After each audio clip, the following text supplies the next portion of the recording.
qui persiste une vulnérabilité, un risque de rechute si on arrête le traitement. Et c'est la raison pour laquelle il faut maintenir le traitement même si les symptômes ont disparu. Alors ça rejoint un petit peu ce que vient de dire ce médecin. On est dépressif depuis 20 ans, je suis sous antidépresseurs et anxiolytiques depuis 10 ans. Comment me débarrasser de ces médicaments? Est-ce qu'il faut à toute force se débarrasser de ces médicaments? Est-ce qu'il est dangereux de vivre toute sa vie sous antidépresseurs, anxiolytiques quand on en a besoin? Alors, les deux catégories de médicaments, il faut les distinguer. Les anxiolytiques peuvent poser des problèmes de dépendance, ce qui n'est pas le cas des médicaments antidépresseurs. Avec les anxiolytiques, c'est-à-dire Valium, Temesta, etc., à peu près 25% des personnes qui les consomment quotidiennement deviennent dépendantes, avec le risque d'avoir à augmenter la posologie pour obtenir le même effet. Avec les antidépresseurs, on n'a pas cela et il n'y a aucun risque à utiliser les antidépresseurs au long cours ou au très long cours. Y compris pour le cerveau, comme certaines personnes pensent. Absolument, y compris pour le cerveau. Et même aujourd'hui, nous avons des arguments pour penser que ces médicaments pourraient améliorer les conditions du vieillissement cérébral, puisqu'ils stimulent la sécrétion de ce que nous appelons des facteurs trophiques, qui sont en quelque sorte les vitamines ou les nutriments du cerveau. Des neurones. Voilà. Ouais. Vous avez pris des antidépresseurs, mais c'est un peu comme prends toujours. Oui, mais c'est un peu comme on choisit son psychiatre, on tombe pas sur le bon tout de suite, forcément. Non, alors justement, je crois que c'est vraiment le médecin qui a un rôle à jouer parce que c'est lui qui teste et vous lui dites ça me convient ou ça me convient pas et on en change.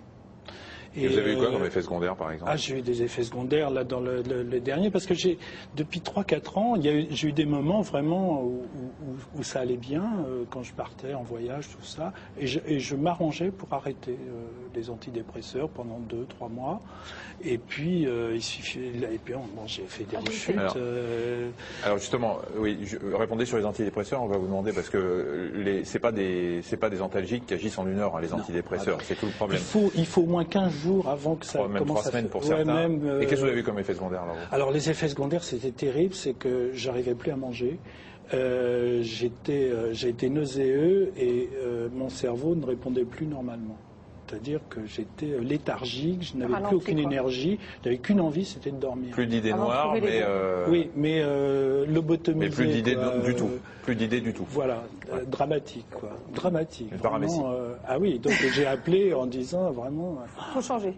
Je peux plus, je pouvais plus, et je n'osais pas arrêter, évidemment. Dans les dépressions sévères, professeur Ollier, effectivement, quand il faut 15 jours, 3 semaines pour qu'un traitement agisse, comment vous faites pour protéger la personne dont on sait qu'il existe parfois un risque suicidaire, dans les dépressions sévères? Comment on peut faire? Parce qu'effectivement, on ne peut pas raccourcir ce temps d'action. Il y a 3 gros problèmes avec les médicaments antidépresseurs, c'est que nous n'avons pas de critères pour choisir avec certitude l'antidépresseur pour la personne en face de nous. Il y a 30 antidépresseurs sur le marché aujourd'hui à peu près, donc il peut y avoir un tâtonnement pour trouver.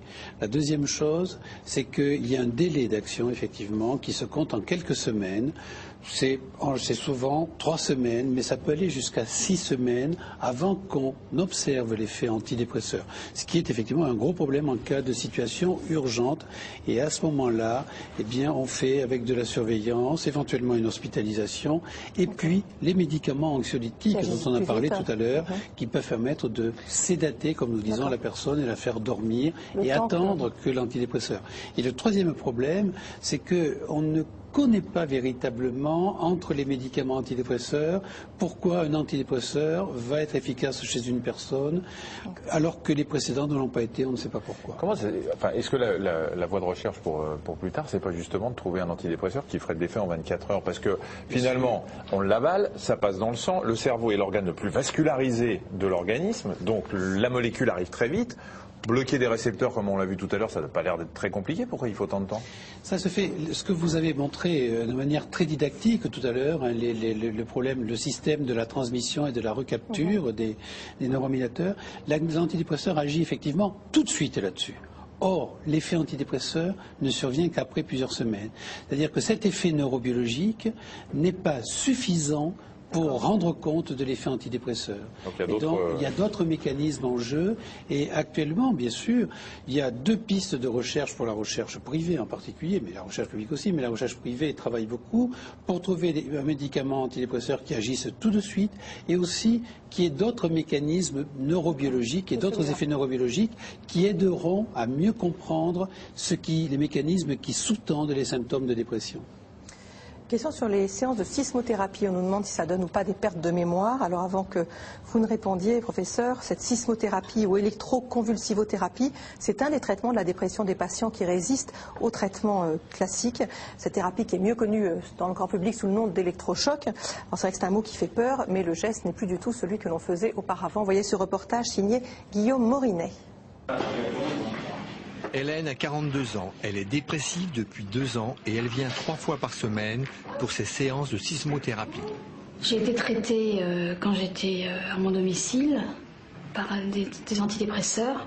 Le traitement étant insuffisant, maintenant le traitement est la sismothérapie. Donc j'ai 10 séances de sismothérapie, aujourd'hui c'est la 9e séance. Comment vous vous sentez après les séances de sismothérapie? Je plane, comme si je me réveillais d'un long sommeil. Les indications privilégiées de l'électroconvulsiothérapie sont les syndromes dépressifs majeurs sévères avec caractéristiques délirantes ou risque vital, par exemple risque suicidaire, en première intention. En deuxième intention, si on a déjà essayé plusieurs traitements antidépresseurs, bien menés, bien conduits, et qu'il y a une résistance à ce traitement, ou bien une intolérance à ce traitement, on peut recourir à l'ECT. D'accord. Vous gonflez bien la poitrine. Hein. Cette intervention se fait sous anesthésie générale. Dans un premier temps, on met la patiente sous oxygène pour préparer l'arrêt respiratoire de l'anesthésie.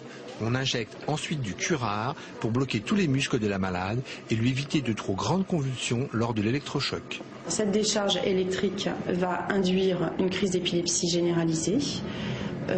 On constatera donc sur le plan clinique des tremblements, des contractions des extrémités, des bras et des jambes, très légers. Et on verra également l'électroencéphalogramme qui est enregistré pendant cette crise d'épilepsie et qui dure à peu près 20 à 30 secondes. C'est beaucoup, hein.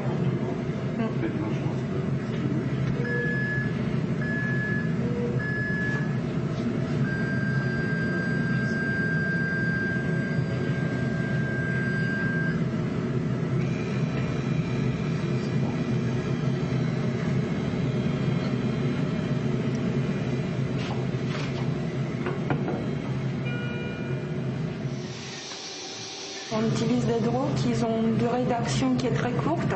Elle a déjà repris la ventilation spontanée, donc en 2-3 minutes, elle sera réveillée. L'amélioration apparaît en termes de sommeil, donc une amélioration de sommeil, une amélioration de l'appétit, une amélioration de la concentration, de l'attention, de la mémoire et de l'humeur. Cette technique donne de très bons résultats pour 80% des malades après 10 à 12 séances. Alors, on a vu effectivement plusieurs séances de sismothérapie et donc la question, est-ce que ça peut entraîner des pertes de mémoire à long terme, bien sûr? Oui, à long terme, non, tout de suite, ça entraîne une perte de la mémoire, des événements qui se produisent pendant la période de traitement par sismothérapie. En principe, ces troubles de la mémoire sont réversibles et n'existent plus 6 mois plus tard. Mais bon, il y a un effet sur la mémoire. Mais ça n'altère pas la mémoire à long terme. Non, ça n'altère pas la mémoire à long terme. Parce qu'il y a eu un épisode du célèbre médecin barbu américain, là où il y avait un épisode où vous avez un électrochoc comme ça, la sismothérapie à un patient qui oubliait tout son passé. Il ne savait plus comment il s'appelait, il ne connaissait plus personne. Oui, ça, c'est pas possible. Alors, non, parce que, premièrement, aujourd'hui, ça n'a plus rien à voir avec la façon dont on faisait il y a 20 ans. C'est-à-dire qu'on individualise la stimulation électrique à la personne. C'est pendant une fraction de seconde et on mesure les effets sur l'électrogenèse, c'est-à-dire par le monitoring, par l'enregistrement électroencéphalographique. Et on sait qu'est-ce qu'il faut produire pour être thérapeutique. Il faut ce qu'on appelle un embrasement neuronal. Il faut qu'il y ait donc cet embrasement, une hyperactivité, puis un silence post-critique. Et ce sont les et que ça dure pas plus de 30 secondes. Ce sont les conditions pour que ce soit thérapeutique. Moi, quand j'étais étudiant en médecine, on faisait ça se faisait sans monitoring, de manière approximative. On appuyait sur le bouton un temps plus ou moins variable. Les patients avaient de grands états de confusion mentale après le traitement. Ils avaient des maux de tête absolument faramineux et ils avaient des troubles de la mémoire catastrophiques. Maintenant, ça n'est plus du tout comme ça. D'accord. Vous n'avez pas eu de sismothérapie? Ça me ferait un peu peur. C'est manifestement quand même très très efficace pour les dépressions très sévères. Est-ce que vous trouvez que la maladie finalement vous a changé ou pas? Et vous a changé que ça n'est que du négatif ou est-ce que ça vous a malgré tout apporté quelque chose? Elle m'a changé dans mon environnement puisque c'est vrai que ça a brisé un peu ma famille quand même. Il faut le dire, puisque là, je suis en procédure de divorce, donc voilà. Donc. Est-ce que vous a fait beaucoup réfléchir sur vous-même, éventuellement, sur votre comportement, sur votre. On ne cesse de réfléchir sur soi-même lorsqu'on est dépressif, soi-même et son environnement. Donc, même face à un environnement noir, on essaye de se poser un tas de questions pour en sortir. Enfin, là, je suis dans une phase qui me semble un peu plus. Positif. Oui, je crois qu'on change parce que. Mais les gens qui n'ont pas été dépressifs peuvent absolument pas comprendre. Je crois vraiment que on change dans le fait que on est tolérant vis-à-vis des autres. Je crois on en sort peut-être meilleur. Je pense que c'est vrai. On comprend mieux les autres. Je crois que voilà. En tout cas, merci d'avoir effectivement accepté de témoigner dans cette émission. Merci beaucoup. Merci professeur Ollier. Merci beaucoup. Si vous avez besoin d'aide, de soutien, de conseils pour vous, pour vos proches, SOS Dépression, un numéro de téléphone, le 08 92 70 12 38 et une adresse internet sos-dépression.org.